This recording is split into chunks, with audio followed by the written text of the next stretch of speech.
Bismillahirrahmanirrahim. Assalamualaikum warahmatullahi wabarakatuh.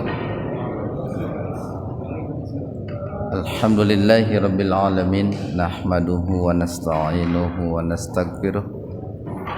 Wa na'udzu billahi min syururi anfusina wa sayyiati a'malina.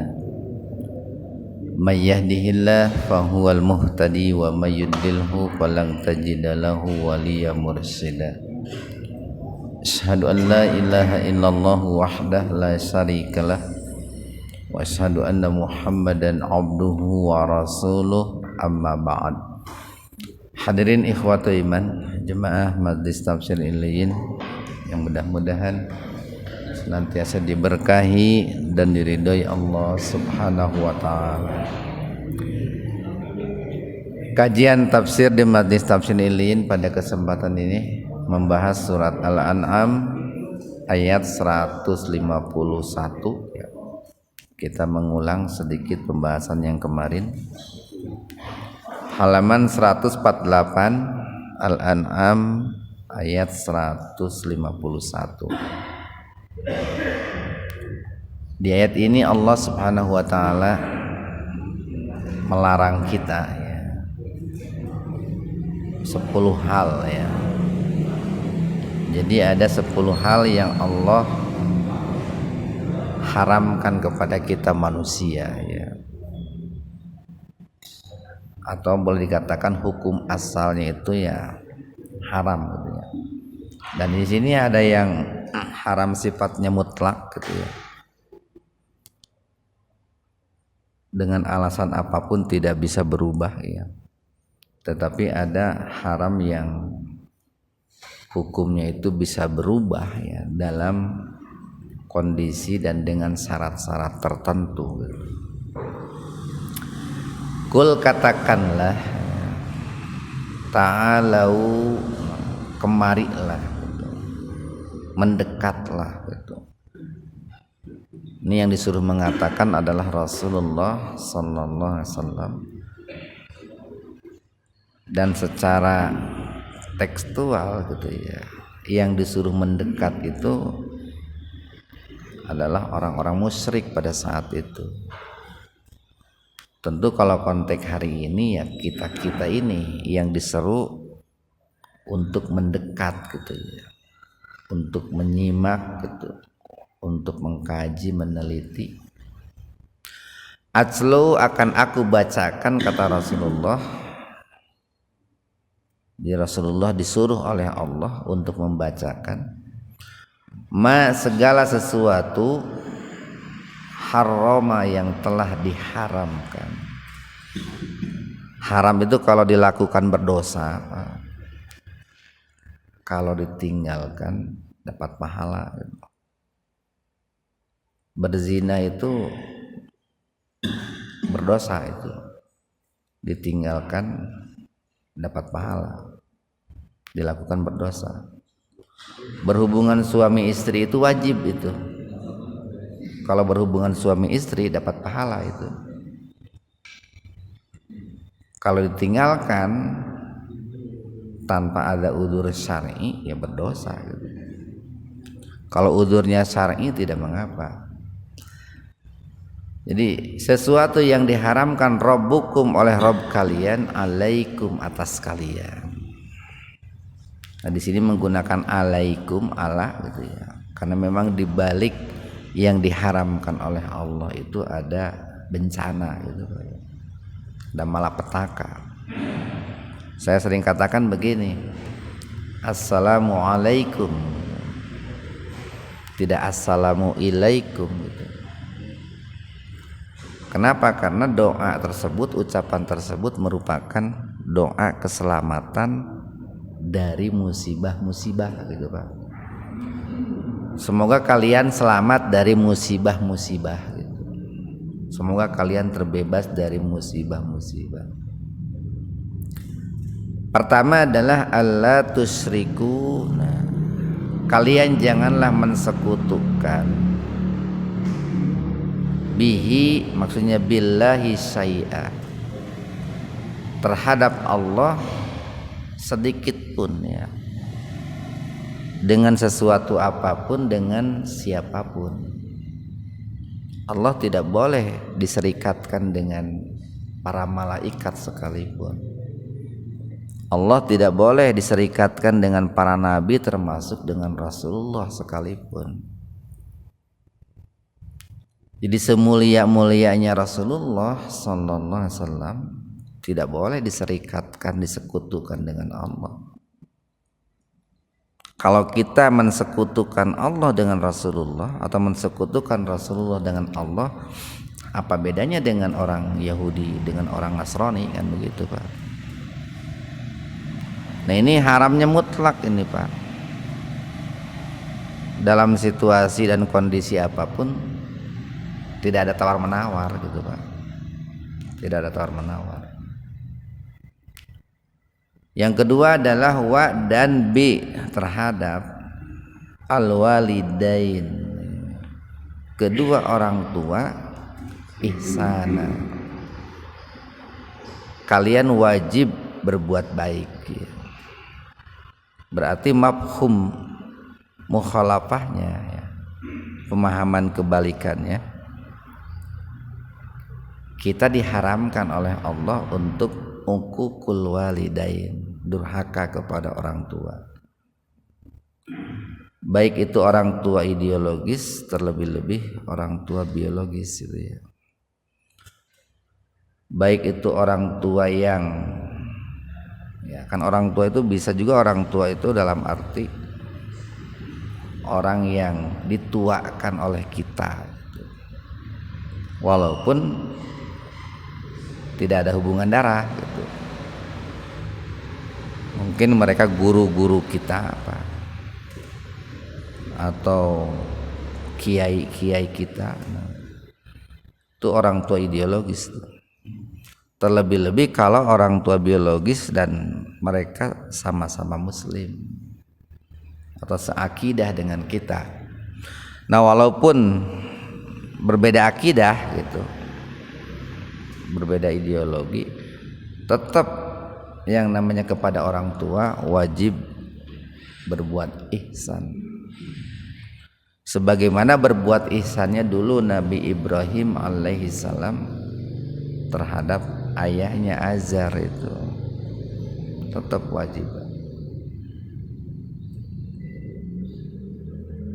Yang ketiga nih, wala dan janganlah. Nah, la-nya itu la nahyi, Pak. La larangan. Kalau la larangan, hukum asal larangan itu haram, Pak. Jadi wala dan diharamkan taktulu, kalian membunuh auladakum, anak-anak kalian, min imlaq. Nah, kalau di ayat lain Al-Isra 31 khasyata imlaq gitu. Ada kata-kata khasyah, Pak. Dikarenakan takut miskin itu ya. Dikarenakan takut terjadi kelaparan gitu ya. Dan itu merupakan ini, ketika seseorang membunuh anaknya karena takut miskin, itu sebuah pertanda bahwa yang bersangkutan itu tidak yakin dengan rizki Allah, tidak yakin dengan kemahakuasaan Allah, kemahakayaan Allah. Nahnu kami memberikan, nahnu kami narzukukum, memberikan rizki kepada kalian wahai orang tua gitu. Jadi kumnya itu kata ganti domir untuk walidain, untuk kedua orang tua. Kami berikan rezeki kepada kalian wahai orang tua, wa iyyahum, dan juga kepada mereka. Nah, ini domir humnya itu kembali kepada aulad, anak-anak. Jadi baik kalian ataupun mereka, anak-anak kalian, akan kami berikan rezeki gitu. Jadi ketika Allah menciptakan manusia, melahirkan manusia ke muka bumi ini, itu otomatis sudah siap dengan rizkinya gitu ya, sudah sepaket dengan rizkinya. Bahkan ketika Allah menetapkan umur, itu akan sama berbanding lurus dengan jatah rizkinya, Pak. Nah, yang kemarin kita sampaikan dalam pembahasan yang ini nih, terkait dengan membunuh anak-anak itu cukup inilah alot ya, atau cukup pelik silang pendapat di kalangan para ulama itu ketika dibawa kepada konteks hari ini gitu, Pak. Tapi tetap hukum membunuh anak itu dalam arti membunuh secara lahir, Pak ya. Membunuh secara hakiki itu haram itu. Nah, cuman ada tindakan-tindakan ya, atau perilaku manusia yang mirip-mirip lah atau menyerempet kepada tindakan pembunuhan terhadap anak. Di antaranya kalau dulu di zaman Rasul itu ada namanya azal. Azal itu adalah menumpahkan sperma atau menghentikan hubungan badan, memutuskan hubungan badan antara suami dengan istri sebelum terjadi ejakulasi, sehingga tidak terjadi pembuahan antara sperma dengan sel telur. Itu namanya azal, atau mengeluarkan sperma di luar rahim. Nah, itu azal. Nah, itu dulu di zaman Rasulullah itu terjadi gitu ya. Nah, terkait dengan ajal itu ada dua dalil nih, Pak nih. Ada dua dalil. Satu dalil mengisyaratkan dilarang, dan dalil yang kedua mengisyaratkan dibolehkan. Nah, itu, Pak. Jadi gara-gara dua dalil itu akhirnya silang pendapat, beda pendapat. Dan dua-duanya hadisnya sahih gitu.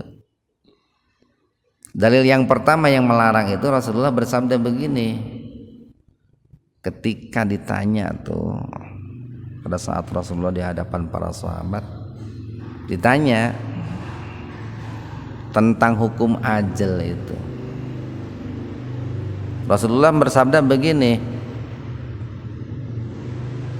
dalikal wa'dul khafiyyu. Nah, itu sesungguhnya ajal itu adalah pembunuhan tersembunyi ya, pembunuhan terselubung.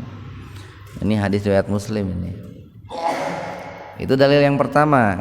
Nah, dari dalil tersebut berkesimpulanlah para ulama itu bahwa ajal itu haram atau dilarang.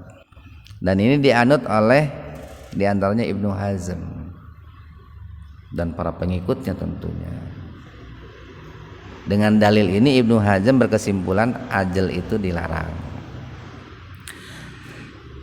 Tapi ada juga dalil yang kedua yang mengatakan bahwa ajal itu dibolehkan. Hadisnya begini, kunna na'zilu wal Qur'anu yangzilu. Kami di zaman Rasulullah itu sering berbuat azal sementara Al-Qur'an masih turun kan gitu, Pak. Jadi banyak para sahabat yang melakukan azal, mengeluarkan sperma di luar rahim, padahal pada saat itu ayat Quran masih turun, Pak.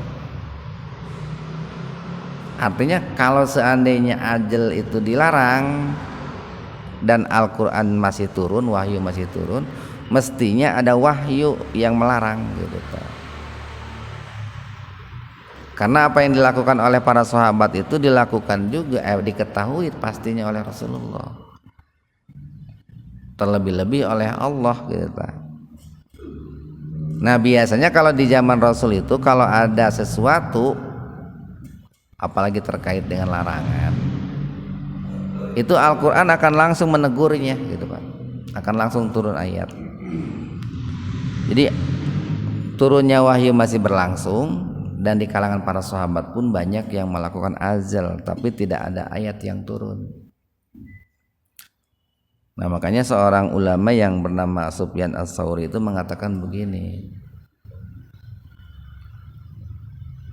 lau kana say'an yunha anhu gitu, lanahana anhul Qur'an. Kalau seandainya sesuatu itu dilarang, pasti Al-Quran akan turun gitu. Jadi kalau seandainya ada satu perbuatan yang dilarang, karena ayat masih berlangsung Pak, itu belum berhenti turunnya ayat, maka pasti Al-Quran itu akan turun. Tapi salah satu alasan Allah menurunkan Al-Quran itu karena ada sesuatu yang hendak dilarang oleh Allah terkait apa yang dilakukan oleh masyarakat khususnya pada saat itu. Nah dalil ini disimpulkan oleh ulama-ulama yang membolehkan ajal. Di antaranya ulama 4 mazhab itu Pak. Jadi dari mulai Abu Hanifah, Imam Malik, Imam Syafi'i, Imam Ahmad itu menggunakan dalil ini yang mereka berpendapat bahwa azal itu dibolehkan, bolehkan gitu. Tapi mereka berbeda pendapat terkait izin istri atau tidak gitu. Kenapa? Karena kan yang namanya hubungan suami istri itu kan masing-masing punya hak. Istri punya hak, suami punya hak. Nah kalau ini ya, kalau Imam Syafi'i berpendapat bahwa yang namanya azal itu tidak mesti ada izin dari istri gitu. Jadi kalau bapak-bapak berhubungan suami istri mau mengeluarkan sperma di luar rahim teu kudu izin heula menurut Imam Syafi'i. Tapi kalau menurut Imam Hambali, Maliki, Abu Hanifah itu harus seizin istri, karena istri punya hak.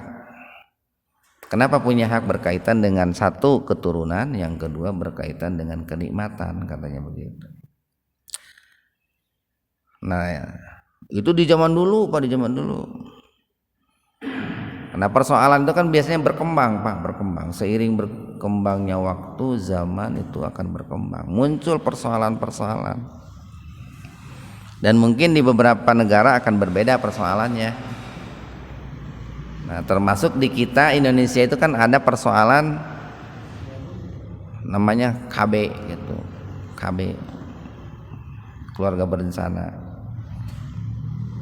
Dulu di zaman Nabi nggak ada itu, KB itu nggak ada. Jadi kalau cari di Al-Quran atau hadis nggak bakalan temukan itu yang namanya bagaimana hukum KB gitu. Nah maka untuk menyikapi persoalan itu biasanya oleh ulama atau oleh kiai hari inilah, kiai ormas itu dikiaskan Pak, dikiaskan kepada hukum dan peristiwa yang pernah terjadi di masa lalu. Nah di antara peristiwa yang pernah terjadi di masa lalu dan hukumnya terkait azal dan hukum azal itu. Nah KB itu dikiaskan ke sana Pak. Karena kalau cari di Al-Quran nggak ada hukumnya, dicari di hadis juga nggak ada. Sandarkan, dikiaskan itu disandarkan. Nah mayoritas ormas itu, ulama ormas itu Pak, mau ulama NU, mau ulama Persis, mau ulama Muhammadiyah atau yang lainnya, ormas-ormas besar lah di kita, itu berkesimpulan begini, yang namanya kalau dulu azal itu ya, itu terbagi dua, terbagi dua. Pertama ada tandimun nasl, yaitu mengatur kelahiran, itu mengatur, memanage jedah kelahiran. Yang kedua ada tahdidun nasl, membatasi bahkan menghentikan kelahiran, gitu. Ada mengatur, ada menghentikan, nah itu Pak. Nah sehingga dalam prakteknya ada yang namanya muakkad gitu ya, sementara gitu. Ada yang namanya permanen.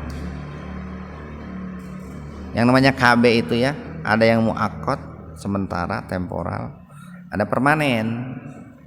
Enggak bisa, pokoknya kalau sudah dipasang alat itu selamanya tidak akan bisa melahirkan, itu kan permanen itu.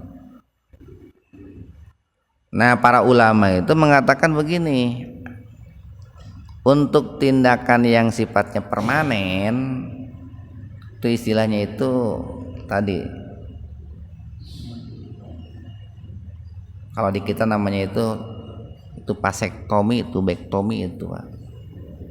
Nah itu hukumnya haram, itu permanen, itu vasektomi itu bektomi itu hukumnya haram, karena itu menghentikan yang namanya proses melahirkan, menghentikan terjadinya proses keturunan.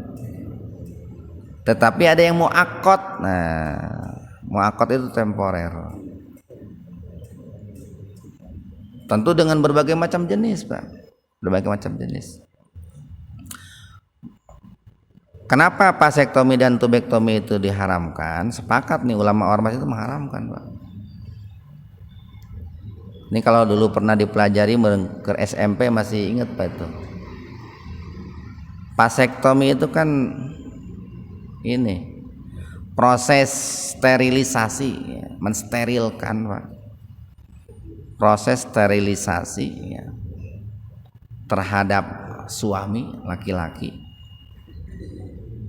dengan cara itu, dengan cara memotong gitu Pak. Biasanya dilakukan oleh dokter itu kan, dengan cara memotong saluran sperma dari lato-lato Pak.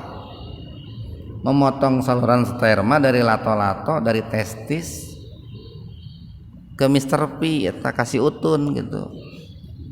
Jadi antara lato-lato dengan utun teh aya saluran Pak teh. Saluran. Nah di biologi gini bageula itu pasok digambarkeun ke guru tadi papan tulis tah. Ieu testis, nah ieu si utun tah. Aya saluran eta Pak. Saluran yang mencampurkan antara nutfah dengan mani. Di Al-Qur'an kan ada nutfah, ada mim mani yumna itu. Cuman seringkali diterjemahkannya sama, nutfah sperma, mani sperma. Padahal beda itu. Nutfah dengan sperma itu beda. Kalau sperma dengan mani itu beda. Kalau nutfah itu dihasilkan oleh testis itu Pak. Nutfah itu diproduksi oleh testis, bahasa kitanya sperma itu. Sementara air mani itu diproduksi oleh Mr. P ya, oleh si utun ya teta. Nah teta ada saluran dari testis ke si utun teh. Yang saluran itu nanti akan mencampurkan antara sperma dengan air mani gitu. Kalau tercampur nih sperma dengan air mani, maka begitu muncrat Pak ke rahim perempuan, istri, itu potensi akan bisa membuahi sel telur itu. Kalau bercampur dulu sperma dengan air maninya itu. Kalau tidak bercampur nggak jadi anak itu Pak, nggak jadi anak itu. Jadi disebut nanti naonnya, ini cai gagal lah gitu Pak, cai gagal gitu. Kalau tidak bercampur antara sperma dengan air mani. Jadi kalau saya ibaratkan beginilah, bahan bakar itu kan ada pertalite, ada pertamax gitu. Kan ada campurannya itu. Nanti yang akan menentukan kualitas bahan bakar itu tergantung campurannya itu, Pak. Pertamax campurannya kayak bagaimana, pertalite kan bagaimana, kan gitu. Nah, itu dipotong, Pak, saluran yang menyalurkan sperma ke dari testis ke Mr. P itu dipotong sehingga tidak bercampur sperma dengan air mani. Ketika keluar itu tidak akan menghasilkan tidak akan mampu membuahi itu. Itu vasektomi itu, Pak. Kalau di ini dulu suka digambarkannya itu ditusuk pakai jarum itu. Si saluran itu ditusuk ke jarum lalu membelah dua tuh, membuat cabang dua. Lalu setelah berbikin cabang dua dijahit lagi, ditutup lagi.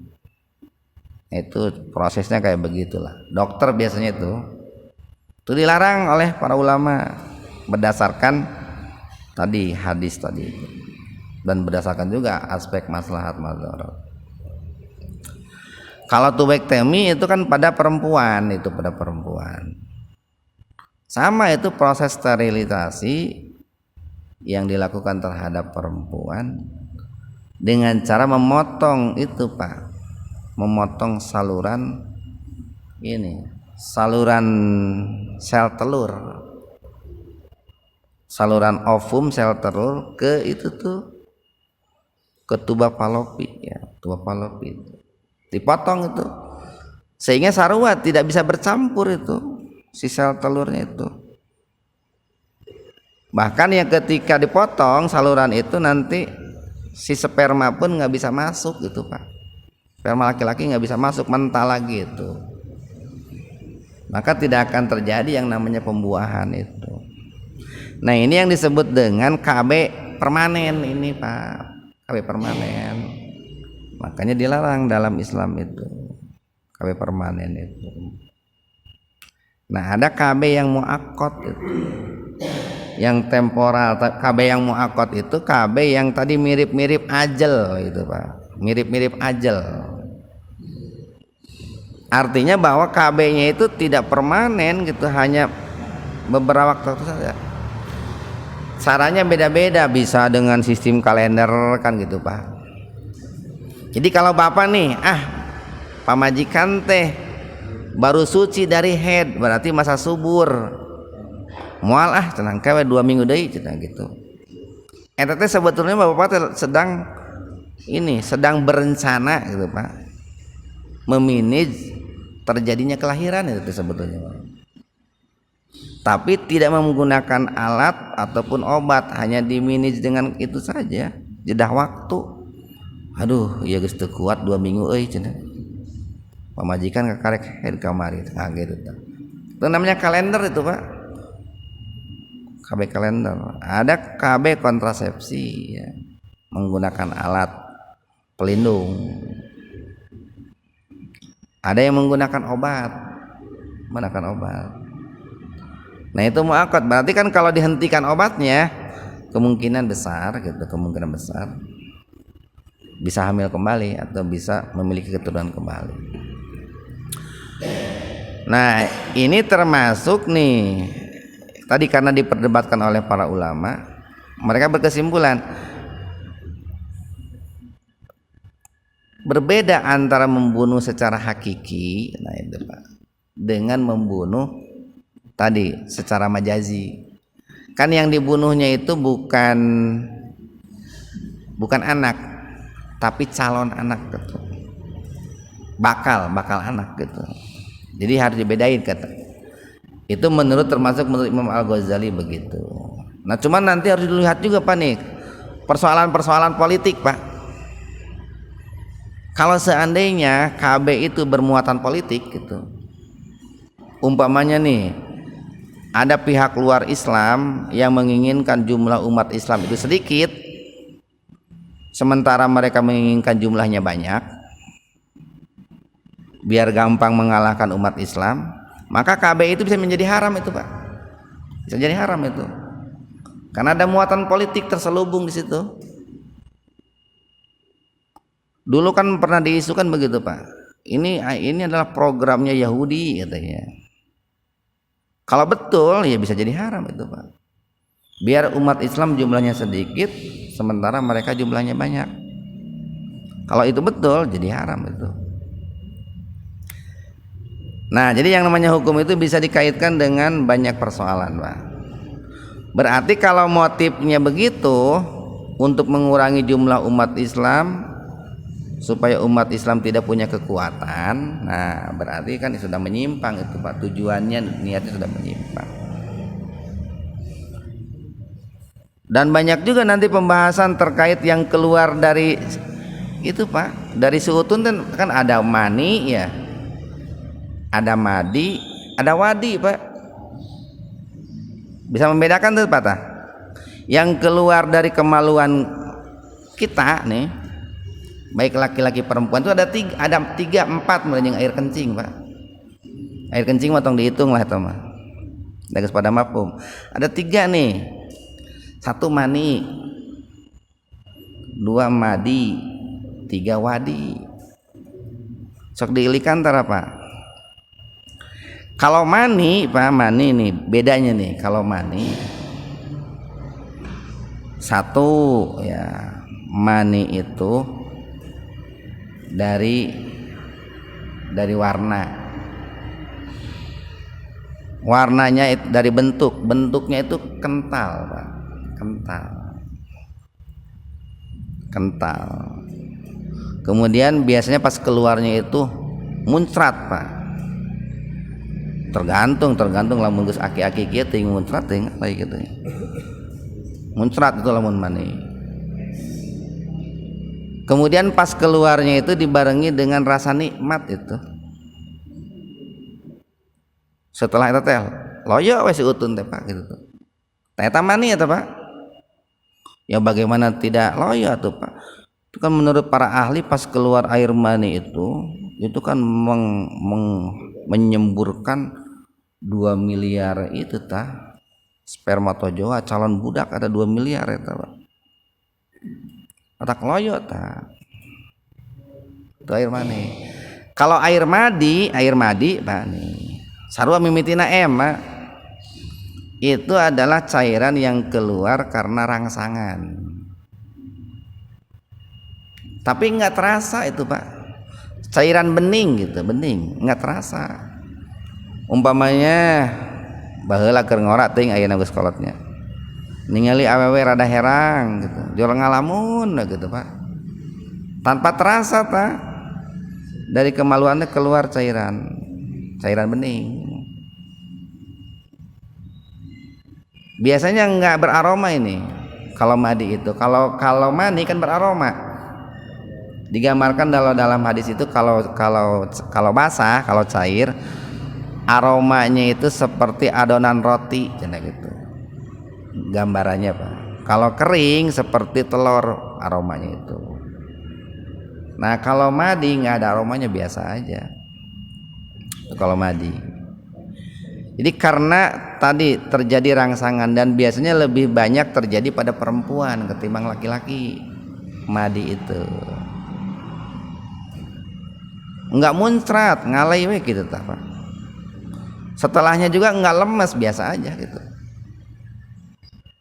Bahkan mungkin tidak terasa nikmat, biasa aja keluar madi itu, hampir tidak terasa lah. Ya, yang ketiga ada wadi itu. Wadi, kalau wadi itu biasanya terjadi pada aki-aki biasanya.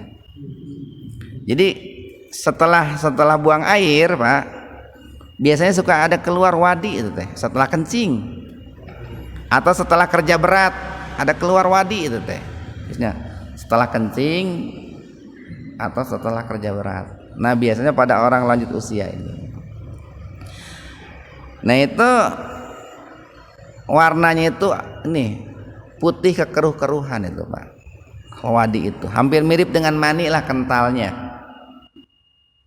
Tapi ente cepel Pak. Nu cepel mah iya, nu paling cepel mah madi. Madi itu cepel itu. Cepel teh naon atunya tuh bahasa ieu. Lengket, tapi itu madi itu lengket itu. Kalau madi. Nah, para ulama itu berbeda pendapat Pak Haji. Berbeda pendapat. Ada yang mengatakan mani, madi, wadi itu semuanya najis. Cuman cara bersucinya beda. Kalau mani wajib mandi, madi, wadi cukup berwudu. Itu bersucinya. Kalau lagi mani, keluar mani wajib mandi. Mau karena berhubungan suami istri, mau karena ngimpi itu. Usia sakieu mal ngarimpi itu dah. Kan geus sering ngalaman, Pak. Biasanya nu bujangan sok ngarimpi mah. Nu kieu mah da geus sering teh geus bosen meureun jiga mah. Nah, baik karena mimpi atau karena berhubungan wajib mandi. Tapi kalau madi, wadi itu wajib wudu. Wajib wudu. Kalau terkena pakaian, kalau mani, kalau basah dibasuh, Pak. Di celana nih selempak, celana dalam ada mani masih basah dibasuh. Kalau sudah kering dikerik, Pak. Itu dulu dilakukan oleh Siti Aisyah begitu. Saya biasa membasuh celana Rasulullah yang terkena mani. Kalau basah dibasuh, dielap baru dibasuh itu. Kalau sudah kering dikerik. Tapi kalau wadi sama madi sama wadi itu dibasuh, nggak boleh dikerik, Pak. Nggak boleh dikerik, harus dibasuh. Nah, berdasarkan dalil itu, Pak Haji, mayoritas ulama mengatakan mani itu suci, madi dan wadi itu najis. Nah, itu. Jadi ada yang mengatakan mani, madi, wadi itu najis, semuanya najis.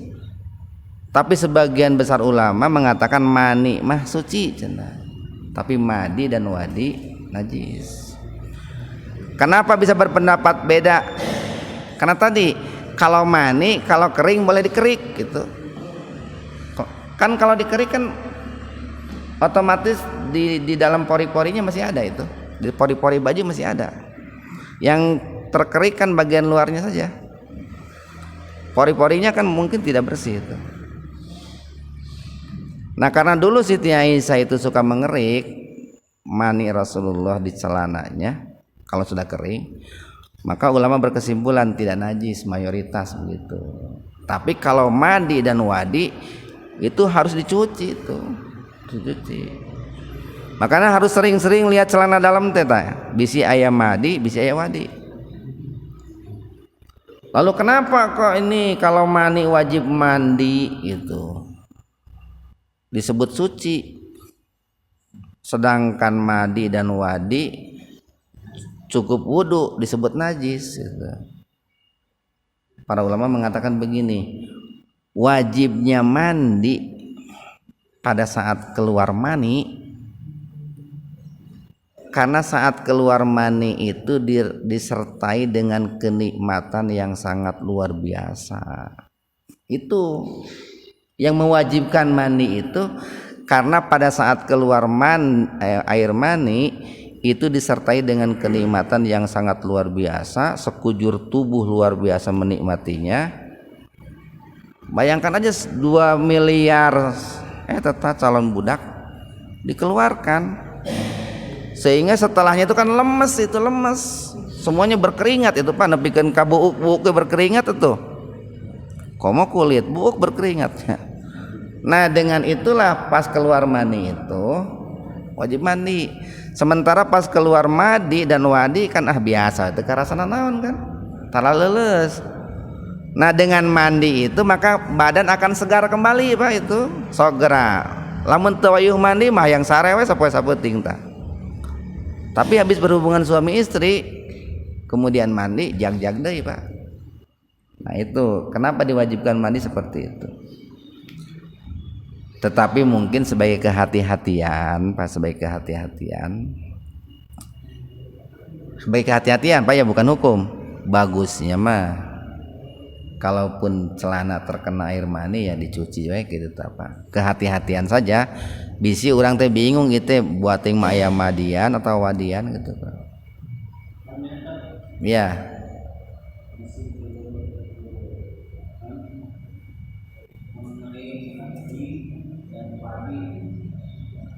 Madi dan wadi ya. Kalau madi itu cairan yang bening, licin, encer. Ya, disebabkan oleh adanya rangsangan. Jadi mandi pernah sesuai kenikmatan. Sementara madi itu keluar pada saat setelah biasanya setelah bersih atau misalnya habis latihan. Ini saya pribadi bersih bagaimana yang tertarik mandi. Saya suka kalau misalnya habis bersih tapi kadang suka atau sampai keluar tadi cairan sangat lembek dan biasanya suka ada rasa sedikit panas gitu. Pokoknya sangat lembek, susah dicuci sampai sabun ada susah. Nah itu namanya wadi atau mandi. Dan kalau yang tadi yang licin tidak nikmat dan itu mah gampang diganti air juga biasa. Itu mana? Iya, jadi biasanya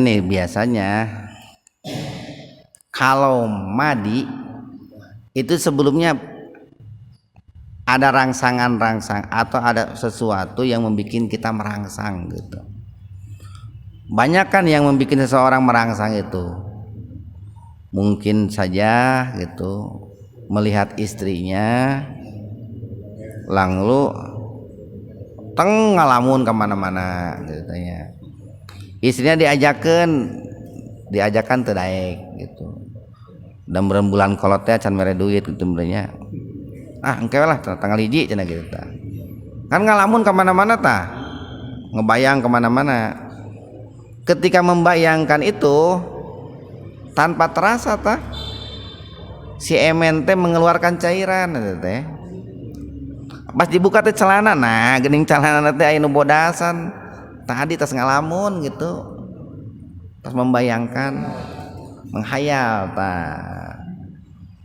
Pokoknya mah kalau madi mah cirinya madi itu diawali dengan menghayal. Nah, itu. Menghayal yang menimbulkan rangsangan. Itu madi.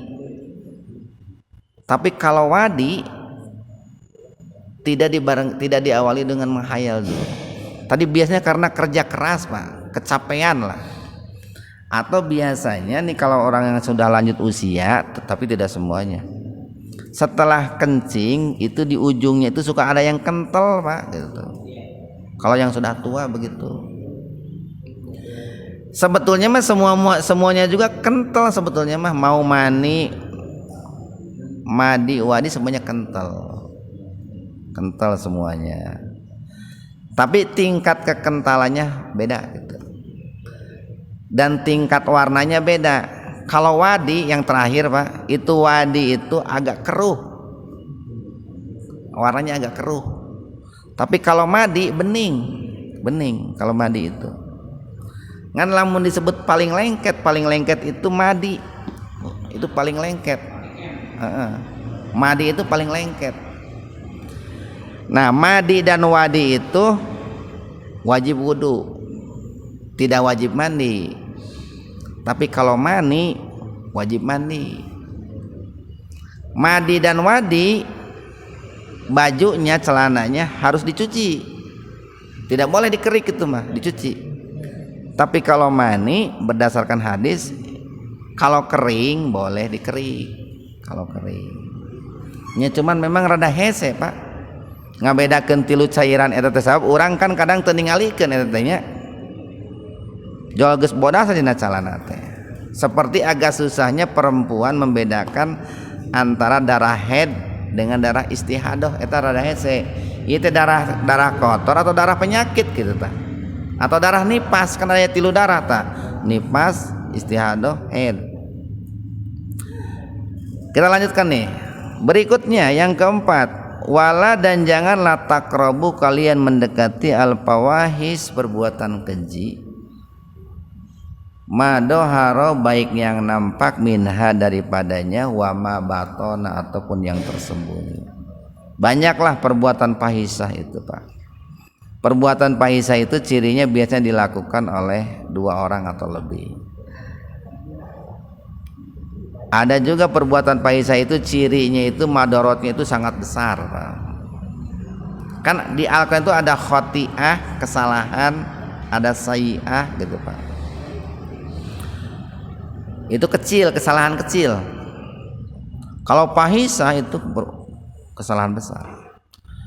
Berikutnya, wala dan janganlah taktulu kalian membunuh an-nafsa jiwa allati yang haram diharamkan Allah illa melainkan bil haq dengan alasan yang benar. Jadi hukum membunuh itu hukumnya haram, Pak. Dosa besar itu orang membunuh itu, kecuali dengan alasan-alasan yang dibolehkan. Satu, umpamanya dalam rangka menegakkan hukum qisas, Pak. Dan itu harus dilakukan oleh pemerintah Islam, tidak boleh qisas sendiri-sendiri. Yang kedua, kalau ada orang yang murtad, Pak, tapi itu pun diperingatkan dulu, diberi nasihat dulu. Yang ketiga, yang berzina muhson gitu. Itu pun kalau berdiri hukum Islam. Zina muhson itu zina yang dilakukan oleh laki-laki dan suami yang laki-laki dan istri yang sudah punya pasangan. Dalikum yang demikian itu wasokum yang diwasiatkan kepada kalian, wasokum bihi diwasiatkan kepada kalian dengannya, la'allakum mudah-mudahan kalian takilun, mau memikirkannya. Nah ini mudah-mudahan ada manfaatnya untuk kita semua. Subhanakallahumma bihamdika asyhadu an la ilaha illa anta astaghfiruka wa atubu ilaik. Assalamualaikum warahmatullahi wabarakatuh.